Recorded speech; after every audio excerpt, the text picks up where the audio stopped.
సిరి gold వ్యాపారంతో నాకు ఎటువంటి సంబంధం లేదు. నాపై దుష్ప్రచారం చేస్తే పరువు నష్టం దావా వేస్తా.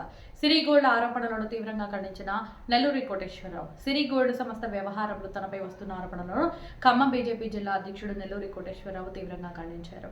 రాజకీయ కుట్రలో భాగంగానే కొందరు తనను అప్రతిష్ట పాలు చేయడానికి ఇలాంటి అసత్య ప్రచారాలు చేస్తున్నారని ఆయన స్పష్టం చేశారు.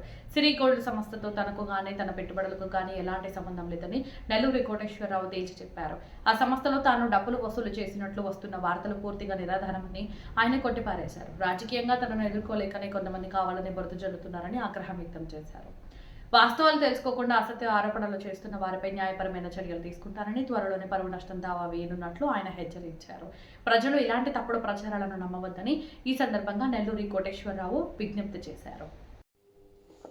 నమస్తే అందరికీ. నేను కోసంపూడి రవీంద్ర, సిరి గోల్డ్ మర్చెంట్స్ ప్రైవేట్ లిమిటెడ్ సంస్థ చైర్మన్ని. సిరి గోల్డ్ అండ్ డైమండ్ సంస్థ నా బ్రాండ్.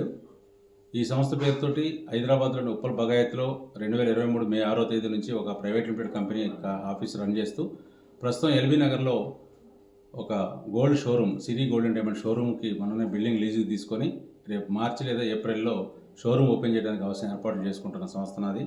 30 ఏళ్ళుగా బంగారం వ్యాపారంలో ఉన్న అనుభవంతో ఈ కంపెనీని ప్రారంభించేసి ఈ వ్యాపారం నిర్వహిస్తున్నాం. దీంట్లో మరి కొంతమంది నా మిత్రుడైనటువంటి నెల్లూరు కోటేశ్వరరావు గారు, ఖమ్మం జిల్లా బీజేపీ అధ్యక్షుడు, నాకు ఆత్మీయుడిగా ఉన్నంత మాత్రాన మరి నేరుగా కంపెనీలో భాగస్వామి కూడా కాదు. అయినప్పటికీ కూడా ఆయన్ని నన్ను కలుపుతూ ఒక ఫాల్స్ ఎలిగేషన్ చేస్తూ ఒక తప్పుడు కంప్లైంట్ని CCSలో నమోదు చేసి మా దగ్గర 15,000 రూపాయలతో బంగారం కొనుక్కొని పోయిన వ్యక్తి లిటరల్గా బంగారానికి డిపాజిట్ చేశానని చెప్పి అబద్ధం చెప్తూ CCS పోలీసును కూడా తప్పుదో పట్టిస్తూ ఆయనకు బంగారం కొనుక్కున్న విషయాన్ని మర్చిపోయి కావాలని దాన్ని డిపాజిట్గా చిత్రీకరిస్తూ ఒకే ఒక 15,000తో బంగారం కొనుక్కున్న వ్యక్తి చేసిన ఒక ఫాల్స్ కంప్లైంట్ ఈరోజు CCS పోలీసులకి ఆ పేమెంట్ స్క్రీన్ షాట్ చూపించాడు. మేము ఇచ్చిన బంగారం చూపించలేదు, నా దగ్గర బంగారం ఇచ్చిన బిల్లు ఉంది, ఆయన కొనుక్కున్న బంగారం వివరాలు ఉన్నాయి.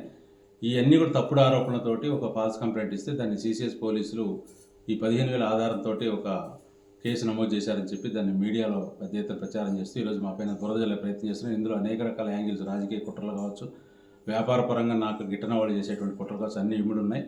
మరి ఈ వ్యక్తులందరిపైన తప్పనిసరిగా మేము చట్టపరంగా చర్యలు తీసుకుంటాం. పోలీసుల నుంచి కానీ ప్రభుత్వం నుంచి కానీ ఇంతవరకు మాకు ఎటువంటి సంప్రదింపులు కానీ ఫోన్లు కానీ రాలేదు. నేను ప్రస్తుతం హైదరాబాద్లో అందుబాటులోనే ఉన్నా. మరి 365 రోజులు మా ఆఫీస్ పనిచేస్తూ ఉంది. మరి ఆఫీస్ మూసేశారని, పారిపోయారని లేనిపోయిన ఆరోపణలు చేశారు. కాబట్టి ఎటువంటి సంబంధం లేని నెల్లూరు కోటేశ్వరరావు గారిని ఈ వివాదంలోకి లాగటం కానీ, లేదా చట్టబద్ధమైనటువంటి నా వ్యాపారాన్ని చట్ట విరుద్ధంగా చేస్తున్నామని చెప్పేసి ఒక తప్పుడు ఆరోపణ చేయడం, ఇట్లన్నింటినీ కూడా నేను చట్టబద్ధంగా ఎదుర్కొంటా. కోర్టు ద్వారా కూడా కేసులు నమోదు చేసి దానిపైన మరి మాకు న్యాయం జరిగే వరకు నేను కూడా పోరాటం చేస్తా. కాబట్టి నా ఫోన్ అందుబాటులో ఉంది, నేను అందుబాటులో ఉన్నా. నాకు ఆత్మీయులందరికీ ఈ విషయం తెలుసు. కాబట్టి ఎవరు కూడా ఇలాంటి తప్పుడు ప్రచారం నమ్మవద్దని చెప్పి మీ అందరికీ హృదయపూర్వకంగా విజ్ఞప్తి చేస్తాను. Thank you.